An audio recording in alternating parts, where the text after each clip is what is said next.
Baik saudara, antara fokus negeri bawah bayu, pengembaraan Borneo Safari Platform tonjolkan keindahan dan keunikan flora dan fauna di Sabah. Perinciannya terus saja bersama Muhammad Syarizam Awang di Kota Kinabalu. Sam, silakan. Ya Nurul, Borneo Safari menjadi platform menonjolkan keindahan dan keunikan pelbagai flora dan fauna di Sabah menerusi aktiviti pengembaraan kenderaan pacuan 4 roda. Ketua Menteri Datuk Seri Panglima Haji Hajiji Haji Nur berkata menerusi aktiviti lasak ini, peserta menyelusuri perkampungan dan kawasan hutan yang belum diterokai di beberapa daerah di negeri ini yang memberi pengalaman dan cabaran baharu.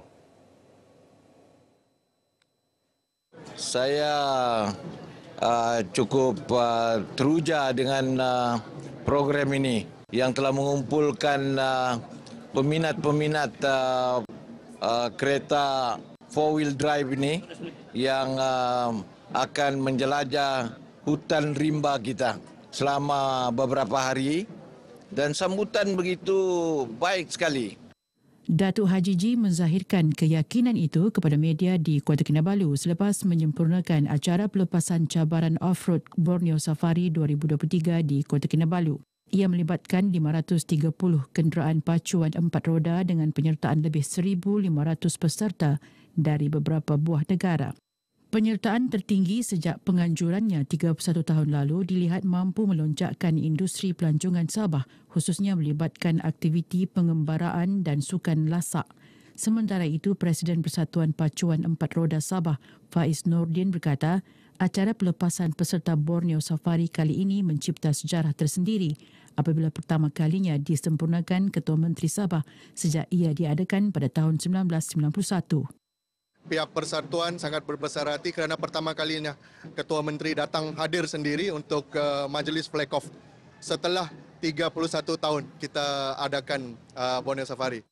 Cabaran berlangsung 8 hari bermula hari ini hingga 5 November depan melibatkan 27 pasukan menawarkan hadiah wang tunai RM250,000. Kerajaan negeri akan memastikan keperluan tanah perkuburan untuk masyarakat Islam dan bukan Islam di kawasan bandaraya terus diberi perhatian. Ketua Menteri Datuk Seri Panglima Haji Hajiji Haji Nur berkata, kerajaan menyedari wujud keperluan mendapatkan tapak baharu tanah perkuburan berikutan tapak sedia ada semakin penuh. Menurut Datuk Hajiji, Dewan Bandaraya Kota Kinabalu DBKK dan Jabatan Tanah dan Ukur JTU sudah diminta untuk mengenal pasti tanah kosong yang sesuai termasuk di Inanam, Manggatal dan Kepayan. Beliau ditemui pemberita selepas majlis penyerahan pewartaan tapak tanah perkuburan Islam Taman Sempelang daripada JTU kepada Majlis Agama Islam Sabah MUIS di Taman Sempelang, Sembulan, Kota Kinabalu. Dalam majlis ini, Ketua Menteri turut mengumumkan kawasan di sebelah tanah perkuburan Islam Taman Sempelang yang dimiliki DBKK sebagai tanah perkuburan bagi menambah keluasan tanah perkuburan sedia ada. Terdahulu mengulas mengenai status tanah perkampungan atas air bersebelahan Harbour City, Datuk Hajiji berkata kerajaan mempunyai cadangan untuk membangunkan kawasan itu sekiranya dipersetujui pemilik asal tanah. Ianya sudah di peringkat akhir perbincangan dan insya-Allah dalam masa terdekat kita akan pilih pemaju yang akan memajukan perumahan untuk mereka tinggal nanti. Konsepnya lebih kurang sama dengan sebelah tu, iaitu di perumahan Graceville kayak itu. Kita akan pindahkan mereka yang ada sekarang itu ke sana dan selepas itu barulah kawasan lain itu dimajukan oleh pemaju. Kawasan perkampungan atas air ini mempunyai keluasan 12 hektar. Program The Echoes of Asian Bronze berupaya menonjolkan seni muzik dan keunikan budaya pelbagai etnik di Sabah kepada negara-negara ASEAN. Ketua Menteri Datuk Seri Panglima Haji Hajiji Haji Nur berkata, program kebudayaan, kesenian dan muzik yang menghimpunkan 10 negara itu diadakan sempena penganjuran Rhythm of Kinabalu ROK 2023. Datuk Hajiji berkata acara tahunan diadakan sejak 2012 itu bertujuan mengangkat dan mempromosikan keunikan seni budaya tempatan sekaligus memartabatkannya sebagai seni warisan budaya etnik di Sabah. Dalam masa sama menjadi platform terbaik artis-artis tempatan Sabah mengetengahkan lagu-lagu tempatan kepada masyarakat antarabangsa. Dato' Hajiji berucap merasmikan program Rhythms of Kinabalu 2023 dan The Echoes of Asian Bronze di lintasan Daisoka, Kota Kinabalu. Teks ucapannya disampaikan Menteri Pelancongan Kebudayaan dan Alam Sekitar, Datuk Christina Liew. Dalam pada itu, Ketua Menteri menegaskan kerajaan negeri akan terus menyokong usaha anggota negara ASEAN memartabat festival seni, budaya dan muzik sebagai identiti ke arah membina persefahaman dalam pelbagai aspek.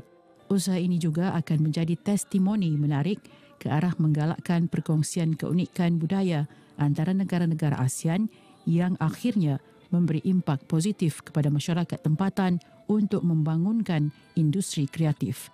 Sabah mempunyai lebih 30 kumpulan etnik dengan 217 kumpulan sub-etnik.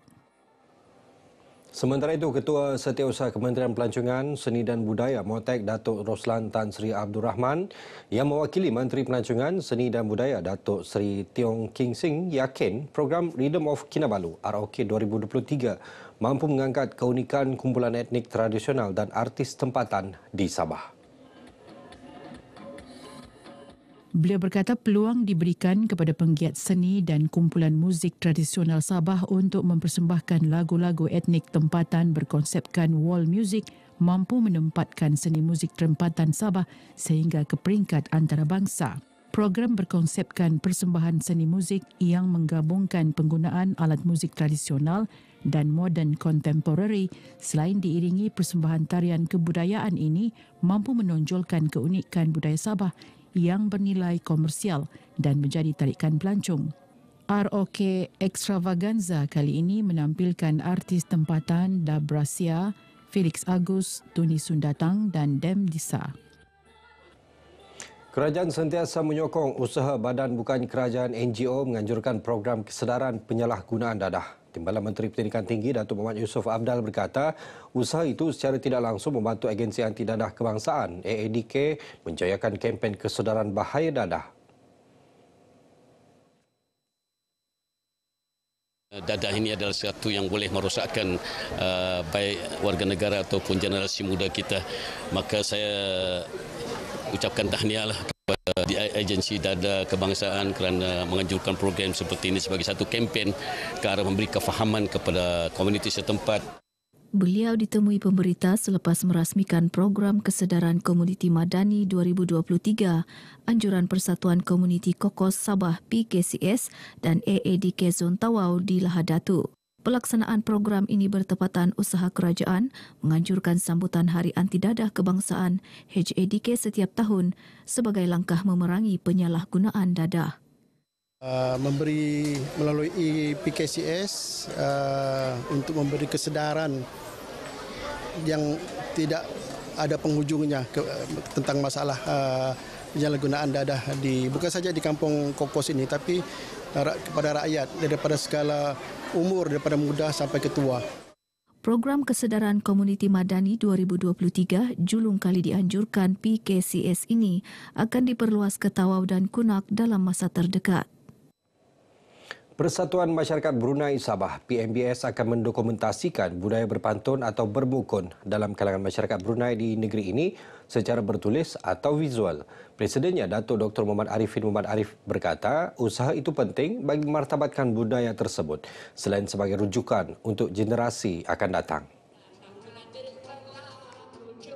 Beliau menyatakan demikian ketika berucap merasmikan showcase bermukun se-Borneo edisi Sabah yang berlangsung di Pusat Konvensyen Antarabangsa Sabah SICC Kota Kinabalu.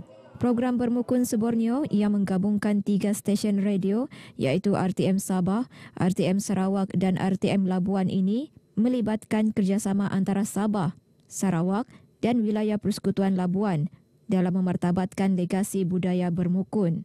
Sepanjang program berlangsung, orang ramai turut dihiburkan dengan persembahan artis jemputan Bob Yusof dan Jacqueline Chia. Baik, sekian paparan dari Sabah untuk petang ini. Untuk lebih banyak perkembangan dalam berita wilayah, kita kembali bersama dengan Nurul Zamri di Angkasa Puri. Silakan Nurul. Ijam, terima kasih atas perincian dari Sabah itu.